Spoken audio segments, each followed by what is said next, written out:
Hello guys, welcome to physio Vigyan. और आज हम रिसर्च में पढ़ेंगे कि कोरिलेशनल स्टडी का एसपीएसएस पे स्टैटिस्टिकल एनालिसिस कैसे करते हैं।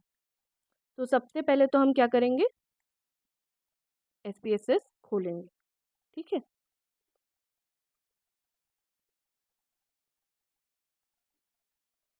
अब ये आपको एक ब्लैंक शीट खुल करके आएगी।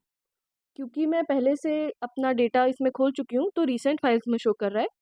अगर आपको शो नहीं कर रहा है, आप पहली बार कर रहे हो, तो आप न्यू डेटा सेट ओपन करेंगे। ठीक है, तो अभी हम अपना डेटा सेट ओपन कर लेते हैं।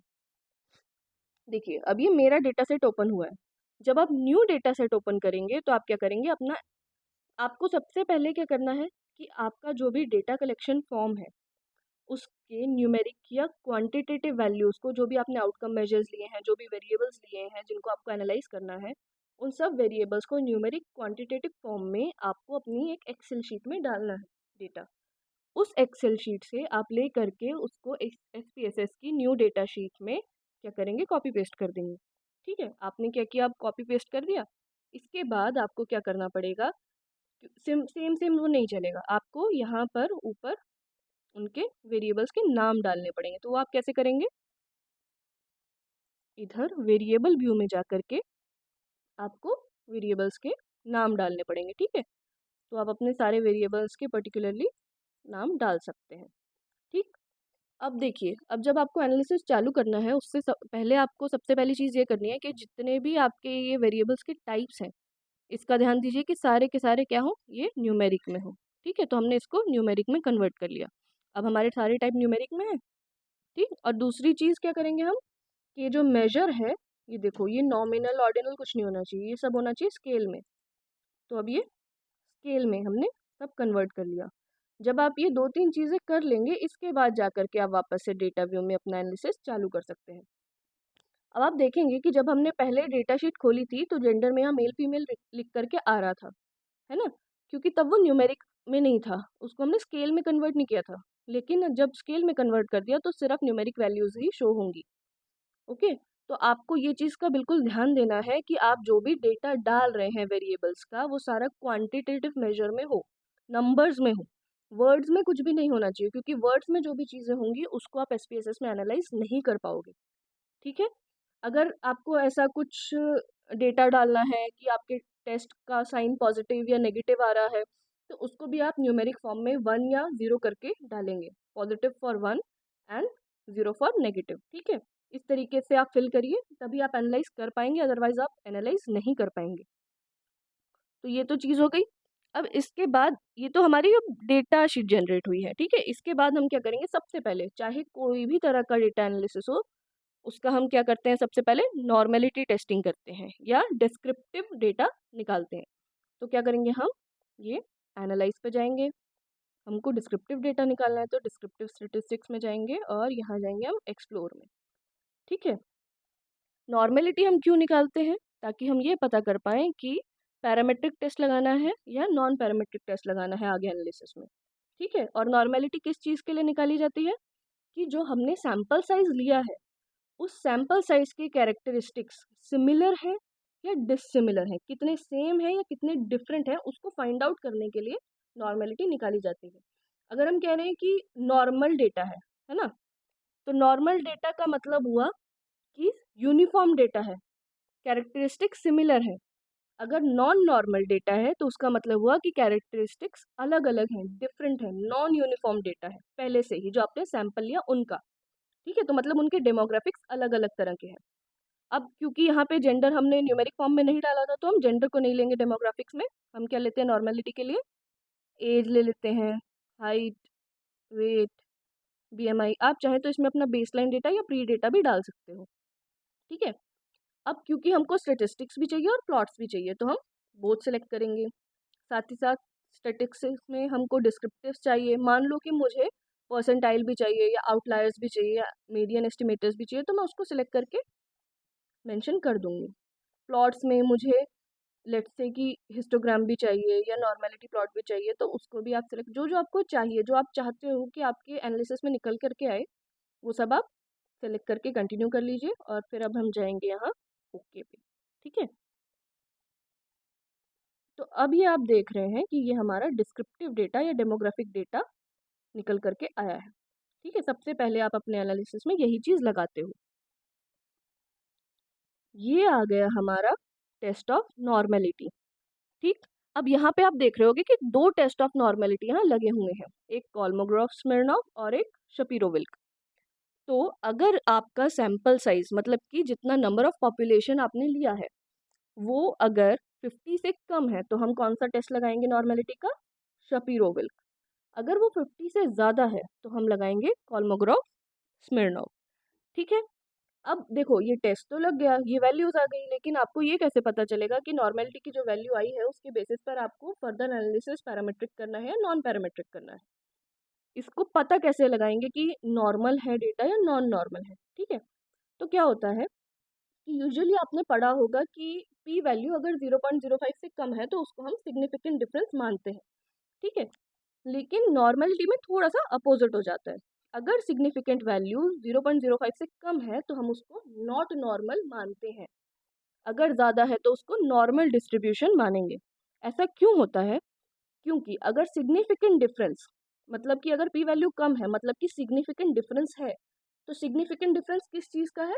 आपके जो सैंपल के डेमोग्राफिक्स हैं या जो कैरेक्टरिस्टिक्स हैं वो डिफरेंट टाइप के हैं, तभी वो सिग्निफिकेंट डिफरेंस आ रहा है। अगर डिफरेंट टाइप के हैं तो मतलब कि आपका डेटा यूनिफॉर्म नहीं है, नॉट नॉर्मल है।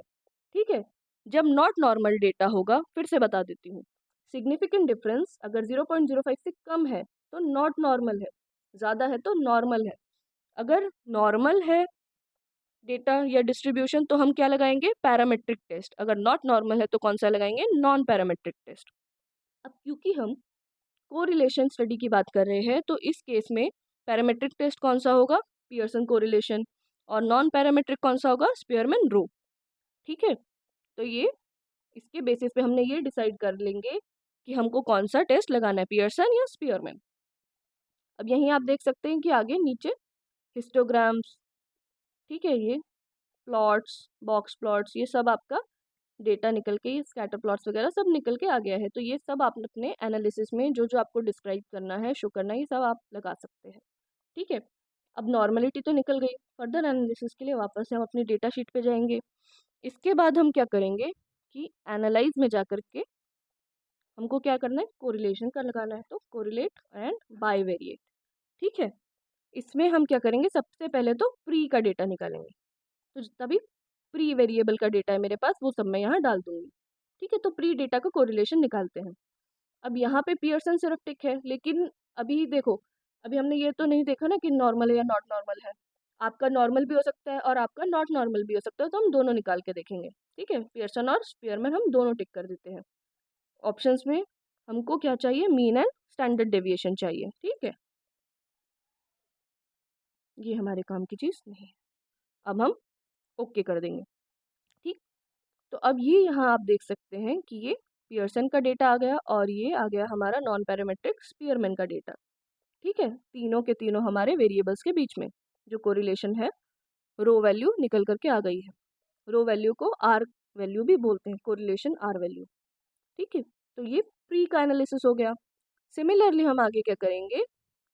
वही सेम फॉर्मेट से हम जा करके कोरिलेट में प्री को हम वापस से कर देंगे। ठीक है, प्री का तो हम निकाल लिए, अब हम जाएंगे पोस्ट में। तो अब तीनों हमारे तीन जो वेरिएबल्स हैं उनका पोस्ट डेटा निकालेंगे। ठीक है, सारी चीज़ें ऑलरेडी टिक है, हमको बस ओके करना है। ठीक, तो अब ये क्या आ गया? अब हमारा पोस्ट का पियर्सन एंड स्पीयरमैन का डेटा आ गया। ठीक है, अब नेक्स्ट हम क्या करेंगे? इतने पे ख़त्म नहीं हो गया कि हमने प्री का निकाल लिया, हमने पोस्ट का निकाल लिया तो ख़त्म हो गया, नहीं, ख़त्म नहीं हुआ है अभी, अभी थोड़ा सा और करना है हमको। ठीक है, अभी क्या करेंगे? देखो, अभी तो हमने प्री और पोस्ट का डेटा निकाला, लेकिन पोस्ट और प्री में डिफरेंस क्या आया, उसका क्या कोरिलेशन निकलेगा, ये चीज़ भी करनी पड़ेगी आपको। ठीक है, तो उसके लिए हम क्या करते हैं? अब आप एक एक का तो निकालते नहीं बैठोगे कि वास पोस्ट और वास प्री उसके बीच का कितना डिफरेंस है, हर सैंपल का निकालोगे, ये हमको मैनुअली नहीं करना है। हम क्या करेंगे? यहाँ जाएंगे ट्रांसफॉर्म में, इसमें हम करेंगे कंप्यूट वेरिएबल। ठीक है, अब लेट सपोज मेरा टारगेट वेरिएबल क्या है, उसका हम नाम लिख देते हैं इस पे कि हमारा टारगेट वेरिएबल है अभी फिलहाल के लिए वास चेंज, लेट सपोज मैं वास का निकाल रही हूँ, है ना। तो वास चेंज हमने कर दिया यहाँ। अब हमारा एक्सप्रेशन क्या रहेगा वास चेंज का, कि हमको पोस्ट वास माइनस ये प्री वास करना है। ठीक है, वास चेंज क्या डिनोट कर रहा है, पोस्ट वास माइनस प्री वास। इसको ओके कर दीजिए। ठीक, तो ये करने के बाद आप देखेंगे कि आपके डेटा सेट में एक नया रो जुड़ गया होगा वास चेंज का। ये पहले यहाँ नहीं था, क्योंकि हमने कंप्यूट किया एक नया वेरिएबल, तो वो एक नया वेरिएबल बन करके आया हमारे ऑलरेडी एग्जिस्टिंग डेटा में से। ठीक है, तो इसी तरीके से हमारे जितने भी पोस्ट और प्री के मल्टीपल वेरिएबल्स रहेंगे, 1 2 3 जितने भी हैं, उनका आप डिफरेंस का डेटा निकाल लेंगे। ठीक है, अब जब हमने डिफरेंस का डेटा निकाल लिया तो उस डिफरेंस को एनालाइज करेंगे हम। ठीक, similarly correlate, bivariate and then इसको हम वापस से बैक करेंगे एंड हम जाएंगे जो हमारे डिफरेंसेस है, दैट इज जो मैं पहले से निकाल चुकी थी ये चीज़, है ना। तो वास इम्प्रूवमेंट एंड टिल्ट चेंज, ये दोनों हम कर रहे हैं। ठीक है, ओके करके ये हमारा इनके चेंजेस का पियर्सन एंड स्पीयरमैन का दोनों का डेटा आ गया। अब देखो जो टेबल्स हैं या जो स्टैटिस्टिकल डेटा है वो तो आ गया, लेकिन अभी तक हमने ग्राफ्स तो बनाए नहीं। तो ग्राफ कैसे बनाने हैं एक बार हम उसको भी देख लेते हैं। ठीक है, ग्राफ में हम क्या करेंगे, ग्राफ में जाके चार्ट बिल्डर में जाएंगे। देखो, कोरिलेशनल स्टडी के लिए जो ग्राफ बनते हैं वो नॉर्मल नहीं, स्कैटर प्लॉट टाइप के ग्राफ बनते हैं। ठीक है, तो हम यहाँ पे स्कैटर प्लॉट सिलेक्ट करेंगे।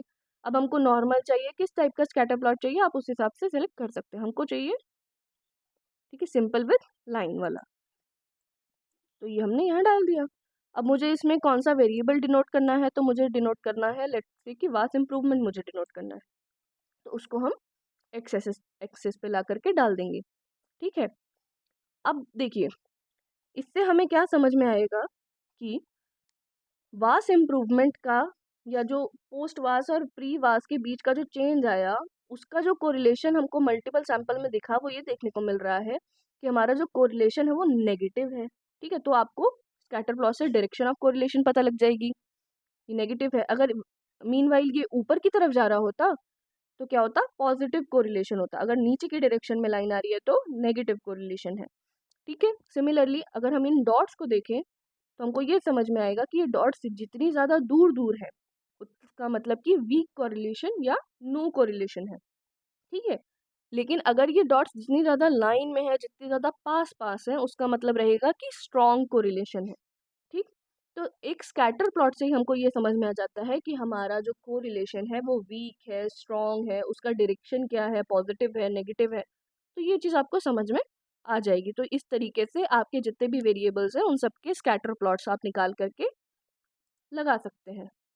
ठीक है, तो ये हो गया हमारा क्या, कोरिलेशनल स्टडी का डेटा एनालिसिस।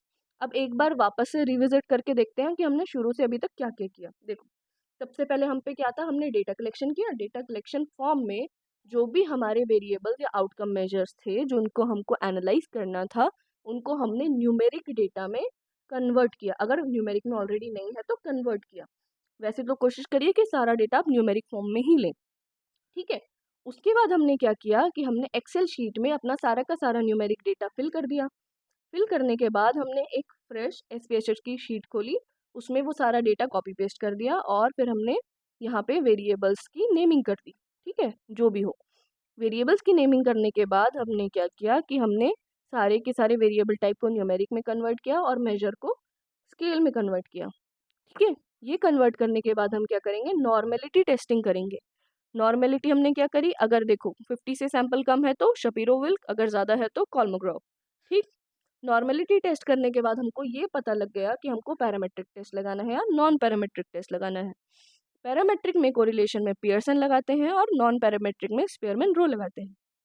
ठीक, अगर अब इन दोनों को टेस्टिंग को लगा करके पहले तो हमने क्या किया, प्री डेटा का एनालिसिस करा, फिर उसके बाद हमने किया पोस्ट डेटा का किया, फिर हमने एक नया वेरिएबल कंप्यूट किया। ठीक है, उनके बीच के डिफरेंस का वेरिएबल बनाने के बाद हमने क्या किया, उस वेरिएबल का कोरिलेशन निकाला। ठीक है, और उन सब के बाद हमने क्या किया, जितने भी हमको स्कैटर प्लॉट के ग्राफ्स चाहिए थे वो सारे के सारे हमने ग्राफ्स निकाले और फिर ये सब जब डेटा आपके पास आ जाएगा तो ये सारे के सारे टेबल्स, प्लॉट्स, ग्राफ्स, ये सब आप अपने एनालिसिस या रिजल्ट सेक्शन में लगा सकते हैं फर्दर। अब इसके बाद आपको पता लग जाएगा कि सिग्निफिकेंट डिफरेंस कहाँ आ रहा है, कहाँ नहीं आ रहा है, कोरिलेशन आ रहा है या नहीं आ रहा है वेरिएबल्स के बीच में। तो आप अपना रिजल्ट या कंक्लूजन फाइनली बना सकते हैं। ठीक है, तो ये था हमारा कोरिलेशनल स्टैटिस्टिकल एनालिसिस का SPSS में कैसे यूज़ करें। अगर इसमें आपको कोई भी डाउट हो तो आप नीचे कमेंट सेक्शन में पूछ सकते हैं। Thank you.